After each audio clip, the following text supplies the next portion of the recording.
geografia tem como objeto de estudo o espaço. O homem é um sujeito que transforma esse espaço de acordo com as suas necessidades, deixando marcas na paisagem e grafando continuamente o espaço que está inserido. A geografia entra nesse contexto como a ciência que estuda, analisa e tenta explicar e conhecer o espaço produzido pelo homem. E para isso, que tal voltarmos no tempo? As civilizações da Antiguidade Clássica trouxeram grandes contribuições para o pensamento geográfico ocidental. As atividades marítimas, os conhecimentos acerca das alterações climáticas reforçam a preocupação da geografia neste período, que era justamente a de descrever os lugares. Com o passar do tempo, as diferentes civilizações passaram a fazer registros que são importantes até os dias atuais, pois apresentam um levantamento considerável de dados a respeito da superfície terrestre. E como se deu o processo de escolarização e de ensino da geografia?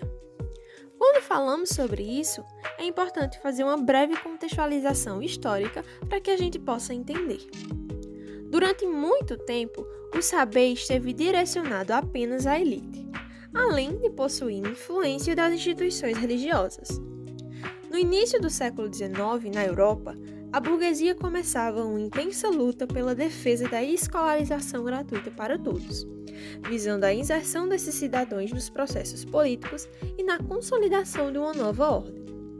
Neste contexto, surge a escola, como um meio de transmitir os conhecimentos produzidos pela humanidade e, ao mesmo tempo, inserindo-os na concepção burguesa que estava emergindo na sociedade.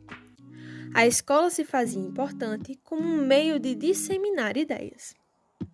O currículo passa a ser composto, então, de disciplinas estratégicas.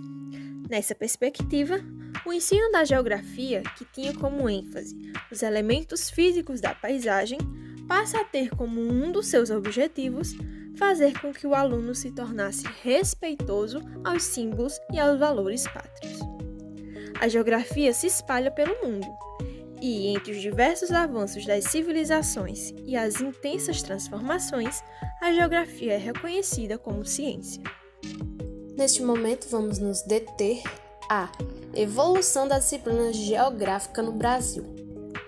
É importante destacar que no Brasil, a Companhia de Jesus, conhecidos como jesuítas, fundaram um colégio em Salvador, na Bahia, que expandiu para outros estados brasileiros.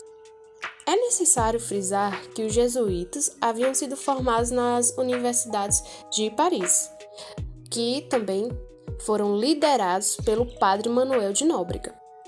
E qual era o objetivo deste grupo? O objetivo era promover o trabalho missionário e educacional, caracterizado principalmente pelos valores coloniais.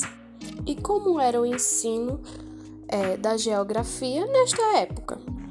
Bom, o conhecimento geográfico que se tinha era advindo de escritos de expedições que descreviam os lugares já visitados.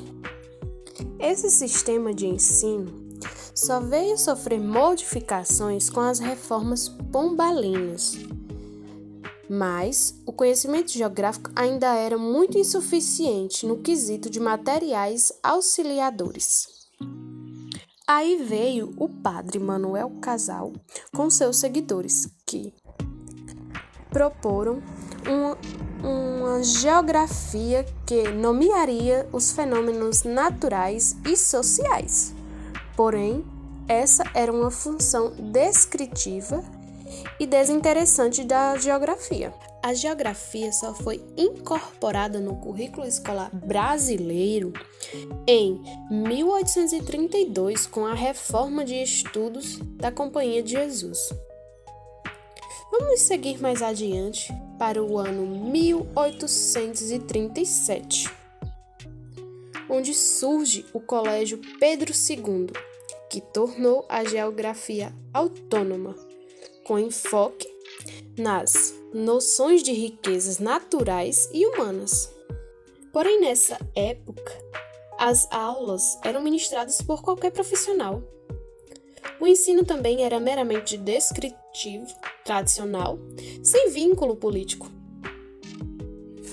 Período este também que houve a separação da geografia da disciplina de história, e onde o ensino da geografia tinha por objetivo manter os valores patriotas. O primeiro livro didático de geografia publicado no Brasil foi Introdução Coreográfica à História do Brasil, no ano de 1840, escrito por Pedro de Alcântara. Diante de tudo que foi abordado até aqui, vale destacar nesse sentido que o Brasil sofreu forte influência da escola francesa no processo educacional. Estudiosos apontam que no final do século XIX foi que se teve a possibilidade de ver a geografia como ciência moderna. Nesse sentido, o século XX foi onde a geografia passou a ser científica na academia e nas escolas. Um grande pensador dessa época foi Vidal, com a geografia regional, que tinha como foco o homem e o meio no qual pertence e está inserido. O ano de 1930 foi onde a USP, Universidade de São Paulo, começou a ter o curso superior de geografia. Mas adiante, em 1960, a geografia começa a ser trabalhada não mais no campo, mas sim nos laboratórios. Porém, os materiais necessários para serem trabalhados a geografia nos laboratórios eram de difícil acesso, o que causou a exclusão. Em 1970, com o golpe militar, a geografia foi excluída do currículo. Muitos autores apontam que esse período deixou profundas marcas no ensino da geografia. Mas adiante surge também a geografia crítica, voltada para a realidade e a justiça social. Pois bem, continuando o diálogo a respeito do movimento de renovação, iremos falar de duas vertentes que permeavam a geografia naquele momento. Uma delas era a geografia teorética quantitativa, fortemente utilizada nas pesquisas sobre a área, por possuir como características o uso excessivo de técnicas matemáticas e estatísticas, a quantificação e a valorização dessas técnicas ao invés do resultado, sem se preocupar com os problemas que existiam na época a respeito do social e o meio ambiente. Vale ressaltar que essa geografia não teve efeito direto nas escolas de primeiro e segundo graus. A outra vertente, ela aparece lá na década de 80, a partir do movimento de renovação da geografia, pautada no pensamento crítico e no materialismo histórico. A mesma apresentava uma análise crítica do espaço geográfico, ganhando assim o nome de geografia crítica. Aqui, diferente de outras tendências pautadas na fenomenologia da época, o método era criticado, assim como os vínculos políticos e ideológicos. Suas contribuições perpassam por uma análise crítica da fundamentação teórico-metodológica da geografia enquanto ciência, e por uma apresentação de alternativas no que diz respeito ao modo de se trabalhar com ela enquanto matéria, visto que na época o ensino da geografia não atraiu os alunos e nem demonstrava a importância de seus conteúdos. A partir desse contexto, o ensino de geografia passa por uma reflexão pedagógica, com o objetivo de ver o aluno enquanto sujeito da aprendizagem, acarretando em uma geografia que denunciava as contradições impostas pela produção capitalista da época, buscando novos meios, novas linguagens e abrindo espaço para uma maior liberdade da reflexão e criação. Porém, como bem sabemos, vivemos em um mundo que se transforma diariamente. Algumas ideias ganham mais destaque que outras, e isso impacta diretamente em nossa sociedade. Nos anos 90 não foi diferente. Essas transformações tiveram seu impacto nas áreas do conhecimento, em especial na geografia. Era um momento onde o capitalismo exigia um novo tipo de trabalhador, e cabia às escolas brasileiras a tarefa de formar esse trabalhador flexível, multifuncional e qualificado. É então que é promulgada em 1996 a Lei de Diretrizes e Bases da Educação Nacional, popularmente conhecido como LDB, e em 1998 os Parâmetros Curriculares Nacionais, PCNs, e as Diretrizes Curriculares Nacionais para o Ensino Médio, que aparecem a fim de atender essa nova exigência. Aqui, A geografia é entendida como uma área de conhecimento comprometida em tornar o mundo compreensível para os alunos, explicável e passível de transformações. A título de curiosidade, são nestes documentos que estão as orientações para o ensino de geografia na atualidade. Os PCNs encaravam os conteúdos nos âmbitos do ensino fundamental e médio. A respeito do ensino fundamental, aqui os conteúdos procedimentais e atitudinais de como fazer e de como ser eram os mais valorizados, enquanto que no ensino médio, o desenvolvimento de competências que oportunizavam a capacidade de agir em situações específicas com base em conhecimentos era um grande objetivo. Na década de 90, a geografia humanista ganha força, enquanto que, devido às transformações ocorridas no mundo, o conteúdo da geografia crítica é posto em debate. Parece até ironia, a geografia crítica estava sendo alvo de críticas. Essa geografia humanística, também conhecida como geografia da percepção, ganha força nas escolas e universidades, por colocar o sujeito como um elemento ativo na construção da realidade e na relação com os objetos do conhecimento. Como é possível perceber, a geografia humanística vai aos poucos se moldando em um viés construtivista, deixando de lado aquele rótulo de que só descreve a superfície terrestre e como a mesma funciona, e não se contentará apenas em ser aquela que diz como os espaços humanos devem ser usados ou produzidos. Ela irá examinar como o espaço produz o indivíduo e a vida social. A partir da elaboração dos PCNs em 98, o ensino de geografia foi reorientado nas escolas, e agora os alunos tinham que ser estimulados a exercitar sua percepção a respeito do espaço, utilizando como base as referências concretas, recuperando o espaço vivido do aluno e aproximando o ensino da realidade dos mesmos. Óbvio, alguns problemas do ensino de geografia continuaram, como as práticas de memorização, a dependência do livro didático, leituras superficiais, que acabavam por desinteressar tanto o aluno como o professor, reforçando a ideia de a geografia ser uma disciplina menor, baseada na repetição e memorização. O ensino de geografia deve levar o entendimento a respeito da realidade sob o ponto de vista da espacialidade do aluno, onde esse espaço torna-se instrumento de ensino, oportunizando o estudante a compreender o seu presente e pensar o seu futuro, ressaltando como esse presente está sempre em movimento. A geografia, enquanto disciplina escolar, permite acompanhar as transformações recentes do físico, do político, econômico e ou sociais, de forma integrada, contribuindo para uma educação cidadã que edifique os alunos ao entendimento do sentido de cidadania. Termino a minha fala parafraseando o Vicentini, que fala que compete aos educadores fazer da geografia escolar aquilo que todos almejam, uma contribuição efetiva e indispensável para a criação de cidadãos plenos, situados em sua localidade, na sua vivência, destacando as realidades entre os valores de vida e a construção do mundo. Assim, quais são as tendências pedagógicas? Inicialmente, precisamos compreender que estas se originaram a partir de movimentos sociais, vinculando-se às práticas didático-pedagógicas, tendo como objetivo nortear o trabalho do professor. Com isso, destacamos 4 tendências: a tradicional, a renovada ou nova, a tecnicista e a libertadora crítico-social. Então, qual era o papel do professor e do aluno nestas tendências? Na tradicional, o papel do professor é vigiar, corrigir e aconselhar, e ao aluno é imbuído o papel de memorizador do conhecimento. Na renovada ou nova, o papel do professor se volta a facilitador da aprendizagem, já o aluno de participador ativo e pesquisador.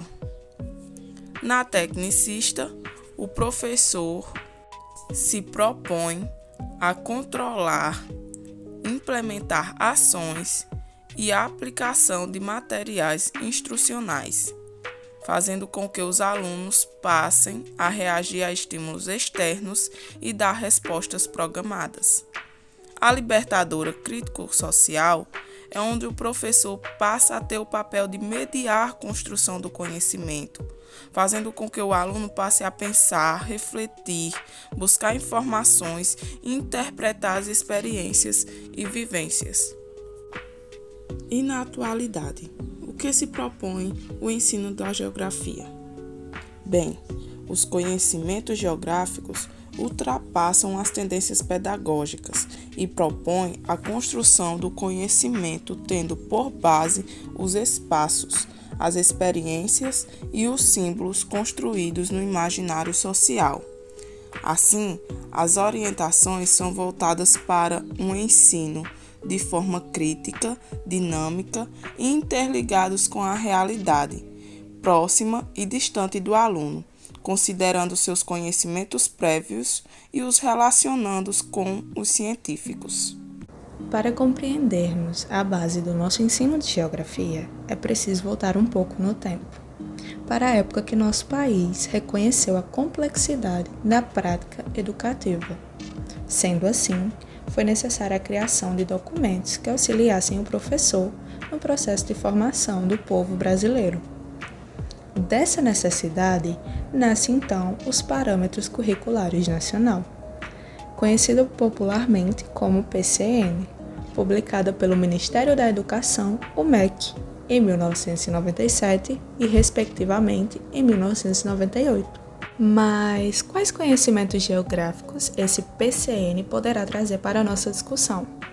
Bom, mesmo sendo documentos antigos e que já tenham outros atuais em vigor, como a BNCC, a Base Nacional Comum Curricular, os Parâmetros Curriculares Nacional traz não só conhecimentos geográficos, mas também um olhar para a importância social de se trabalhar com essa ciência. O PCN discorre que o espaço geográfico é historicamente produzido pelo homem, enquanto se organiza economicamente e socialmente. A percepção espacial de cada indivíduo ou sociedade é também marcada por laços afetivos e referências socioculturais. Um exemplo eficaz dessa discussão é que hoje compreendemos a extensão territorial do nosso planeta e de planetas vizinhos, coisas inimagináveis para civilizações antigas, mas com o avanço da ciência e da tecnologia, para nossa sociedade foi possível. Segundo o PCN, pensar sobre essa noção de espaço pressupõe considerar a compreensão subjetiva da paisagem como lugar, a paisagem ganhando significado para aqueles que vivem e a constroem. No meio dessa explicação surge uma pergunta: como tudo isso deve ser aplicado na sala de aula? Bom, trabalhar no ensino fundamental com noção de espaço deve ser um processo gradual, pois embora o espaço geográfico deva ser o objeto central do estudo, as categorias de paisagem, território e lugar também devem ser abordadas, principalmente nos ciclos iniciais, quando se mostram mais acessíveis aos alunos. O estudo da geografia possibilita aos alunos a compreensão da sua posição na sociedade juntamente com a natureza, como e porquê das suas ações individuais ou coletivas em relação aos valores humanos ou à natureza, tem consequências, tanto para si quanto para a sociedade.